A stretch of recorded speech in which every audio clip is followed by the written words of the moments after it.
ഇന്ന് ഞങ്ങളുടെ ഗ്രാമഭംഗി ആസ്വദിച്ചുകൊണ്ടുള്ള എൻ്റെ ഒരു കൊച്ചു കറക്കമാണ്. ഇന്നത്തെ കറക്കത്തിലൊരു വലിയ സർപ്രൈസ് ഉണ്ടായി കേട്ടോ. അത് ഞാൻ ലാസ്റ്റിൽ പറയാമേ. എല്ലാവരും വെയിറ്റ് ചെയ്യണം കേട്ടോ ലാസ്റ്റ് വരെ ആ സർപ്രൈസ് എന്താണെന്ന് അറിയാൻ വേണ്ടിയിട്ട്. അപ്പോൾ മക്കൾ 2 പേരും ഉണ്ടായിരുന്ന ദിവസമാണ് ഈ യാത്ര. ഞങ്ങൾ 3 പേരും കൂടി രാവിലെ ബ്രേക്ക്ഫാസ്റ്റ് കഴിഞ്ഞ് ഉടനെ തന്നെ ഇറങ്ങി. സാധാരണ വൈകുന്നേരമാണ് ഇങ്ങനെയുള്ള ഞങ്ങളുടെ കറക്കമൊക്കെ. ഇന്ന് ഒരു ചേഞ്ച് ആവട്ടെ എന്നോർത്തു. ഒരു ചേഞ്ച് ആർക്കാണ് ഇഷ്ടമല്ലാത്തത് അല്ലേ? ഏതായാലും ഞങ്ങളങ്ങനെ ഒരു ചേഞ്ചിന് വേണ്ടി രാവിലെ ഇറങ്ങിയത് കൊണ്ടാണ് കേട്ടോ ആ സർപ്രൈസ് ഇന്ന് ഞങ്ങൾക്ക് കിട്ടിയത്. അപ്പോൾ ഞങ്ങളുടെ തറവാട്ട് വീട്ടിൽ കയറി, ആൻറ്റിയുടെ വീട്ടിൽ കയറി, പിന്നെ എൻ്റെ ഒരു കൂട്ടുകാരിയെ കാണാൻ കയറി എന്ന് പറഞ്ഞാൽ ഞാൻ എൻ്റെ വണ്ടിയുമായി മുറ്റത്ത് തന്നെ പാർക്ക് ചെയ്യുള്ളൂ കേട്ടോ. എല്ലാവരും മുറ്റത്തിറങ്ങി വന്ന് എന്നെ കാണും. അതൊന്നും ഞാൻ വീഡിയോ എടുത്തിട്ടില്ല കേട്ടോ. അപ്പോൾ ഞങ്ങളുടെ പുറകിൽ ദൂരെ ഒരു വീട് കാണാൻ പറ്റുന്നുണ്ടോ? അതാണ് ഞങ്ങളുടെ തറവാട്. അങ്ങനെ എല്ലായിടത്തും കയറി ഞങ്ങൾ തിരിച്ചു വരുന്ന വഴിയാണ് ഇത്. പാറക്കടവ് തോട് ഞങ്ങളുടെ ഗ്രാമത്തിലെ പല സ്ഥലങ്ങളിലൂടെ പല പല പേരുകളിൽ ഒഴുകി കോന്നിയിലെത്തുമ്പോൾ അച്ചൻകോവിലാറ്റിൽ ചെന്ന് ചേരും ഈ തോട്. അപ്പം ഞങ്ങളിങ്ങനെ തോടൊക്കെ കണ്ട് പ്രകൃതി ഭംഗി ആസ്വദിച്ച് ഇളവയിലൊക്കെ കൊണ്ട് വർത്താനമൊക്കെ പറഞ്ഞിങ്ങനെ നടക്കുന്നതിൻ്റെ ഇടയിൽ പരിചയക്കാർ പലരും ഞങ്ങളെ കണ്ടിട്ട് സ്കൂട്ടറൊക്കെ നിർത്തി കുശലാന്വേഷണമൊക്കെ നടത്തുന്നുണ്ട്. അപ്പോൾ അതൊക്കെ കഴിഞ്ഞിങ്ങനെ പതുക്കെയാണ് ഞങ്ങൾ പോകുന്നത്. അപ്പോൾ ഇപ്പം ഞങ്ങൾ ഈ എത്തിയിരിക്കുന്നത് തേക്ക് തോട്ടം ജംഗ്ഷൻ. ഇവിടെ ഗവൺമെൻറ്റിൻ്റെ തേക്ക് ഡിപ്പോ ആണ് കേട്ടോ. തടിലേലമൊക്കെ ആയിട്ട് നല്ല തിരക്കൊക്കെ ഉള്ളൊരു സ്ഥലമായിരുന്നു. ഇപ്പോൾ പിന്നെ എല്ലാം ഈ ടെൻഡർ, ഈ ലേലം ഒക്കെ ആണല്ലോ. അതുകൊണ്ട് അങ്ങനെ ഇവിടെ നേരിട്ടുള്ള ലേലമൊന്നും ഇപ്പം അങ്ങനെ നടക്കുന്നില്ല. ഇത് ഞങ്ങളുടെ ഒരു മെയിൻ ജംഗ്ഷനാണ് കേട്ടോ. ഞങ്ങളുടെ കോന്നി ടൗണിൽ നിന്ന് വന്ന് ഈ പല ഗ്രാമപ്രദേശങ്ങളിലോട്ട് തിരിയുന്ന വഴികളെല്ലാം ഇവിടെ വന്നിട്ടാണ് എല്ലാവരും അങ്ങോട്ടും ഇങ്ങോട്ടൊക്കെ തിരിയുന്നത്. അപ്പോൾ ഇവിടെ നിന്ന് ഇടത്തോട്ടാണ് ഞങ്ങളുടെ വീട്ടിലേക്കുള്ള വഴി, വലത്തോട്ട് കോന്നിക്ക് പോകുന്ന വഴി. അപ്പോൾ ഈ തേക്കിനകത്തൂടെ ചെറിയ വഴിയുണ്ട്. വഴിയെന്ന് പറഞ്ഞാൽ അങ്ങനെ റോഡല്ല, പക്ഷേ ചെറിയ വണ്ടികളൊക്കെ അതുവഴി കയറി ഇറങ്ങാം. അപ്പം ഞങ്ങൾ വെറുതെ തേക്ക് മരങ്ങളിനകത്തൂടെ കയറി ഇറങ്ങാമെന്ന് വെച്ചു. ഏതായാലും ഒന്ന് കറങ്ങാൻ ഇറങ്ങിയതല്ലേ. എനിക്കാണെങ്കിൽ പിന്നെ എപ്പോഴും ഇങ്ങനെ ഇറങ്ങാനും പറ്റില്ലല്ലോ. അങ്ങനെ ഞങ്ങൾ വളഞ്ഞ് മൂക്ക് പിടിക്കാനങ്ങ് തീരുമാനിച്ചു. അപ്പോൾ ഈ തേക്ക് മരങ്ങൾക്കിടയിലൂടെ ഞങ്ങളിങ്ങനെ പതുക്കെ മരങ്ങളൊക്കെ കണ്ട് പതുക്കെ ഇങ്ങനെ പോവാണ്. അപ്പോൾ കുറച്ച് കുണ്ടും കുഴിയൊക്കെ ഉണ്ട് കേട്ടോ. റോഡൊന്നും അല്ലല്ലോ.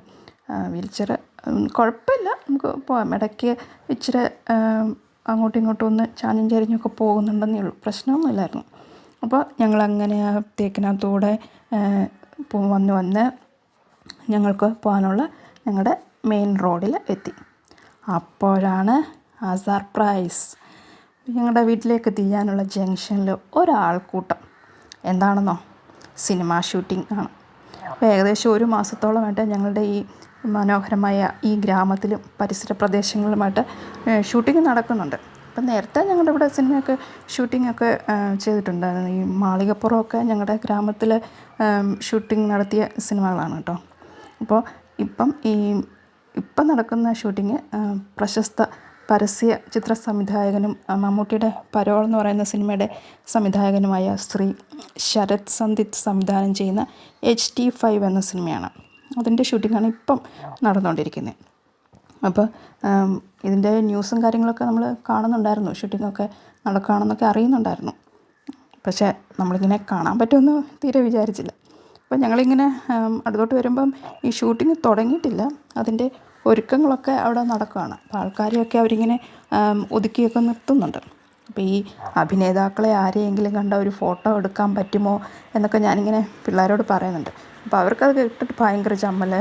നമ്മളങ്ങനൊന്നും ചോദിക്കാൻ പാടില്ല, അവരൊക്കെ വലിയ ആൾക്കാരല്ലേ, അവർ തിരക്കിൻ്റെ ഇടയിൽ നമ്മൾ ഫോട്ടോ എടുക്കുന്ന കാര്യമൊന്നും ചോദിക്കാൻ പാടില്ലെന്നൊക്കെ പറയും. അപ്പോൾ ഷൂട്ടിംഗ് ലൊക്കേഷൻ മാനേജർ ഞങ്ങളുടെ അടുത്ത് തന്നെയുള്ള സുരേഷ് ചേട്ടനാണ്, ശ്രീ സുരേഷ് കോന്നി. അപ്പോൾ അദ്ദേഹം ഇടയ്ക്ക് ഇങ്ങനെ സിനിമ ഫീൽഡിൽ നേരത്തെ വർക്ക് ചെയ്യാറുള്ള ആളാണ്.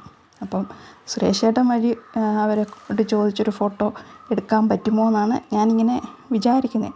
പക്ഷേ അവിടെ ചെന്നപ്പം സുരേഷ് ചേട്ടനോട് സംസാരിക്കാനൊന്നും ഞങ്ങൾക്ക് പറ്റിയില്ല, അദ്ദേഹം തിരക്കിലായിരുന്നു. അപ്പോൾ ദൂരെ ഞങ്ങൾ കണ്ടു നിൽക്കുന്നത്. അപ്പം ഇനിയിപ്പോൾ ഫോട്ടോ ഒന്നും എടുക്കാൻ പറ്റില്ല, അപ്പോൾ ഇതൊക്കെ പോകാമെന്നൊക്കെ വിചാരിച്ചിങ്ങനെ ഞങ്ങളൊന്ന് സ്ലോ ചെയ്തവിടെ. അപ്പോൾ അന്നേരമാണ് ഈ ഷൂട്ടിങ്ങിൻ്റെ കാര്യങ്ങളൊക്കെ നോക്കി നടത്തുന്ന ഒരാൾ അടുത്ത് വന്നിട്ട് എന്നോട് പറഞ്ഞത്, ഷൂട്ടിങ് കാണാനാണെങ്കിൽ അവർ പറയുന്ന ഒരു സ്ഥലത്തേക്ക് മാറി നിൽക്കണമെന്ന് പറഞ്ഞു. അപ്പോൾ പുള്ളി തമിഴും ഇംഗ്ലീഷും ഒക്കെ ചേർന്നാണ് എന്നോട് അത്രയൊന്ന് പറഞ്ഞത്. ഞാൻ നല്ല മലയാളത്തിലങ്ങ് മറുപടി പറഞ്ഞ്, ഷൂട്ടിങ് കാണാൻ നിൽക്കുന്നില്ല, ഞങ്ങൾ പോവാം, പക്ഷേ ആർട്ടിസ്റ്റുകളുടെ ഒപ്പം ഒരു ഫോട്ടോ എടുക്കാൻ പറ്റുമോ എന്ന് ചോദിച്ചു. അപ്പോൾ എൻ്റെ ചോദ്യം കേട്ടപ്പോൾ തന്നെ പിള്ളേർ രണ്ടും വാ വിളിച്ചു, ഇതൊക്കെ ചോദിക്കുവാണോ എന്നും പറഞ്ഞുകൊണ്ട്. പക്ഷേ ഞാൻ ചോദിച്ച ഉടനെ തന്നെ ആ പുള്ളി അഭിനേതാക്കളോട് ചെന്ന് പറഞ്ഞു. അവരോട് പറഞ്ഞിട്ട് അപ്പം ഞാൻ നോക്കിയപ്പോൾ ദാ വരുന്നു. ആരൊക്കെയാണെന്നോ, നമ്മൾ ഇപ്പോൾ ധാരാളം സിനിമകളിലൊക്കെ കാണുന്ന ശ്രീ സുധീർ കരമന, പഴയകാല പ്രശസ്ത നടൻ ശ്രീ കരമന ജനാർദ്ദനൻ നായരുടെ മകൻ. പിന്നെ മാർക്കോ സിനിമയിലൂടെ ശ്രദ്ധേയനായ ശ്രീ അഭിമന്യു തിലക്, അദ്ദേഹം അഭിനയ പ്രതിഭ ശ്രീ തിലകൻ്റെ ചെറുമകനാണല്ലോ. പിന്നെ ശ്രീ സമ്പത്ത് രാജ്, തമിഴും മലയാളവും സിനിമകളിലൊക്കെ വില്ലൻ വേഷത്തിൽ ശ്രദ്ധേയനായ ആളാണ് അദ്ദേഹം. നമ്മുടെ മോഹൻലാലും വിജയും കൂടെ അഭിനയിച്ച ജില്ല സിനിമയിലും പിന്നെ മലയാളത്തിലെ ലൂസിഫർ, കസബ അങ്ങനെയുള്ള സിനിമകളിലൊക്കെ വില്ലൻ വേഷങ്ങളിലൂടെ ശ്രദ്ധേയനായ ആളാണ്. പിന്നെ ഈ സിനിമയിലെ പുതുമുഖ നായിക, അത് ഈ ചിത്രത്തിൻ്റെ സംവിധായകൻ്റെ മകൾ തന്നെയായ സാന്ദ്ര. അപ്പോൾ ഇവരൊക്കെ അടുത്ത് വന്ന് ഷേക്ക് ഹാൻഡൊക്കെ തന്നപ്പോൾ ആകെ വണ്ടറടിച്ചു പോയി കേട്ടോ. ഒരിക്കലും ഞാൻ പ്രതീക്ഷിക്കുന്നില്ലല്ലോ ഇങ്ങനൊരു സംഭവം, നമുക്കിങ്ങനൊരു കാര്യം നടക്കുമെന്ന് നമ്മൾ തീരെ വിചാരിക്കുന്നില്ലല്ലോ. അപ്പം ഞങ്ങളുടെ നാട്ടുകാരിലും ചിലരൊക്കെ ഈ സിനിമയിലെ മുഖം കാണിച്ചു കേട്ടോ.